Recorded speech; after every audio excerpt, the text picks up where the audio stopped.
안녕하세요. 주식의 소리의 애솔입니다. 네, 수산 인더스트리의 수요 예측 결과 기다리셨을 텐데요. 다소 실망스러운 결과를 전해드려야 돼서 마음이 편하지는 않네요. 근데 사실 좋게 봤던 종목이 아닙니다. 제 기업 분석 영상을 보시면 아시겠지만. 먼저 수요 예측 경쟁률은 130.37대 1을 기록했어요. 339개의 기관이 참여했고요. 이게 어느 정도냐면 경쟁률이 굉장히 낮은 공모주들 중에서는 그나마 조금 높은 편이라고 해야 될까요?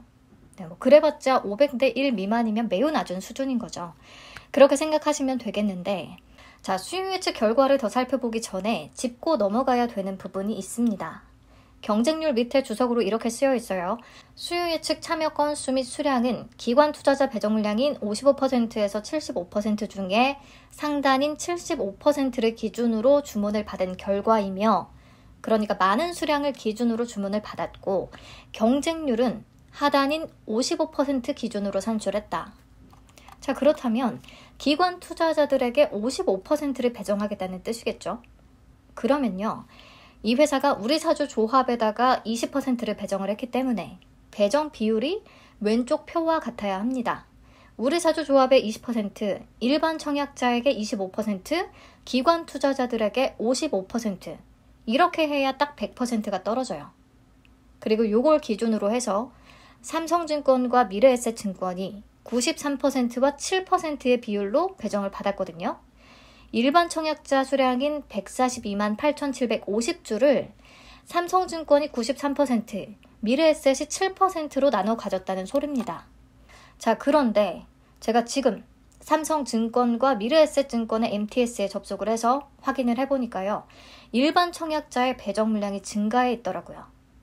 더해보면 일반 청약자들에게 총 배정된 물량이 171만 4,500주가 된다는 계산이 나옵니다. 그렇다면 일반 청약자들에게 총 공모 주식 수의 30%가 배정됐다는 소리예요.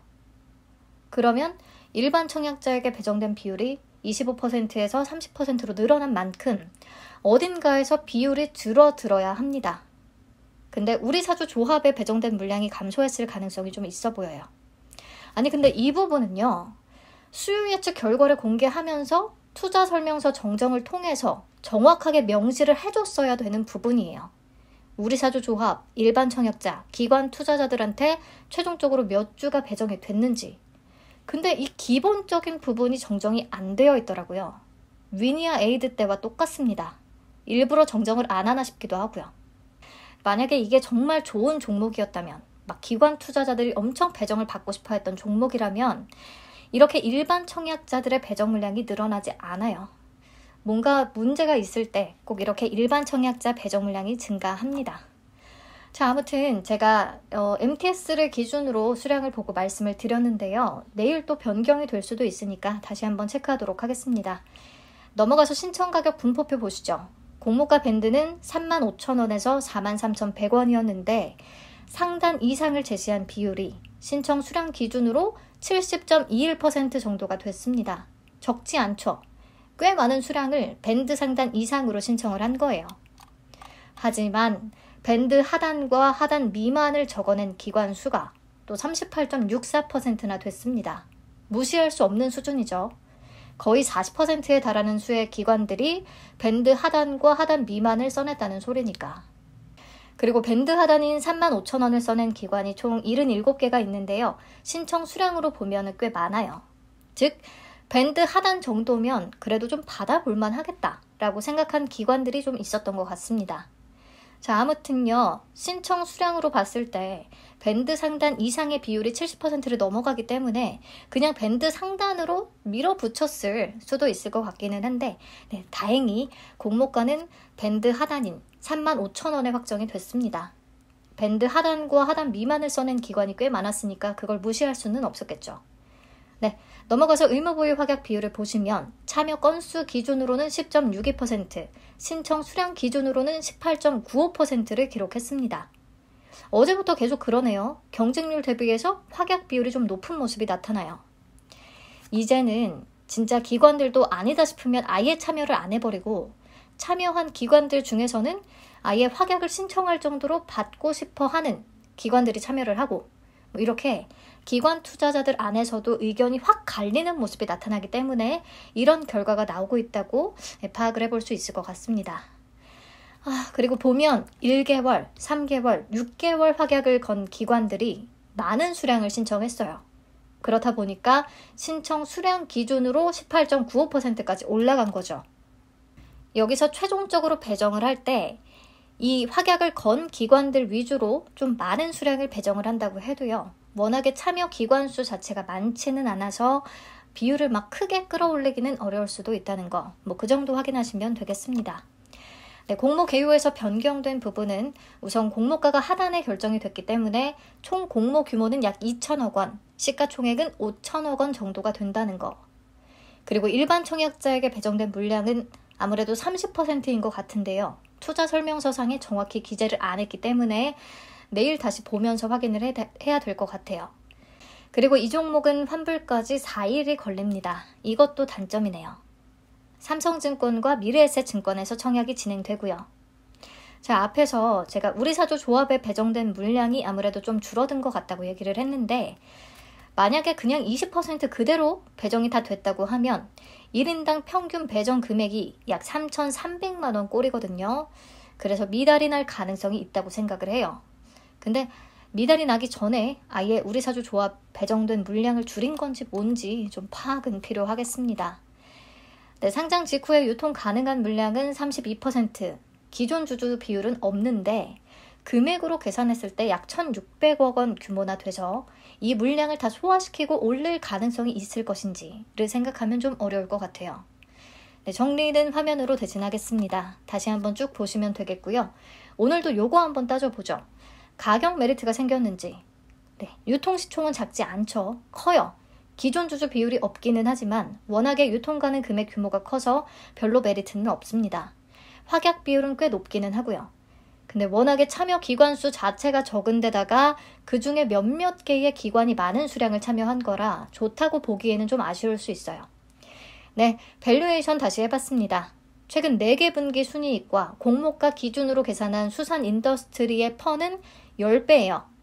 같은 업종, 비교 기업인 일진파워, 금화 PSC보다 수산 인더스트리의 점유율이 더 높기 때문에 10배보다는 조금 더 높은 밸류를 줄 수 있지 않을까라는 생각은 들었습니다.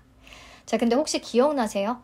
제가 기업 분석 영상에서 최근 4개 분기 순이익을 기준으로 공모가를 계산한 게 조금 걸린다라고 했었어요.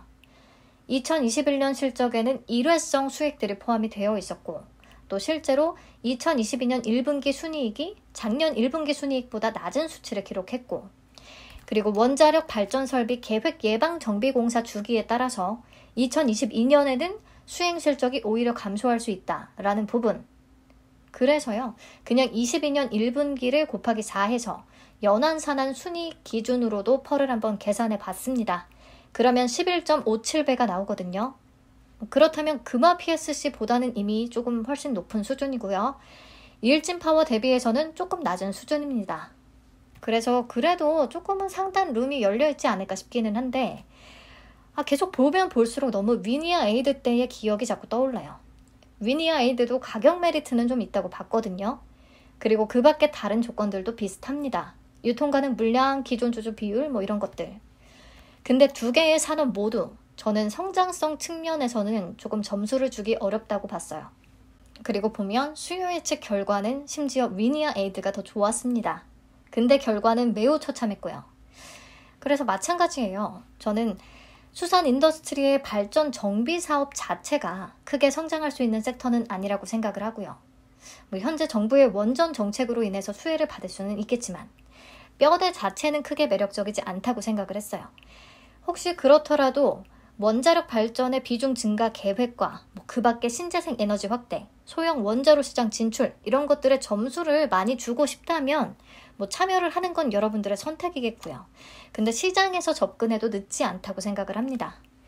저는 앞에서 얘기했듯이 정말로 일반 청약자들의 배정 물량이 30%까지 늘어난 것이라면 왠지 더 꺼려지는 부분이 있고요. 또 수요 예측 결과가 무난하게 나오면서 확약 비율까지 높았다면 참여를 했을 텐데 딱히 참여할 정도의 결과가 절대 안 나와줘서 확약 비율 좀 높은 거 하나 보고 청약하고 싶지는 않아요. 자, 그리고 배정 물량과 청약 한도도 투자 설명서 상에 정정이 안 되어 있어서요. MTS에 가서 하나하나 다 찾아봤어요. 일반 청약자 배정 물량 늘어난 부분을 아무래도 일부러 감추고 싶어 하는 느낌이에요. 자, 우선 삼성과 미래에셋 모두 배정 물량이 늘어난 부분 확인을 하시면 되겠고요. 청약 한도도 다 변동이 있거든요. 이렇게 보시면 되겠습니다. 네, 제가 이것저것 직접 확인을 좀 해보느라 시간이 걸렸네요. 기다리셨을 텐데. 저는 결과적으로 마음에 안 드는 부분이 너무 많아서 패스합니다. 차라리 신한제 10호 스펙을 고민해보겠어요. 내일 우선 배정 물량을 다시 한번 확인하고요. 지금 삼성증권 MTS에 가서 보면 기관 투자자들에게 배정된 물량도 아무래도 55%보다 더 많은 것 같거든요. 이런 건 근데 IPO 담당 부서가 아니라면 내용을 확인받기가 어려워서 내일이 돼도 정확히 파악할 수 없을 가능성이 있지만 우선은 파악이 되는 대로 말씀을 드리겠습니다. 네, 감사합니다. 남은 시간 푹 쉬세요.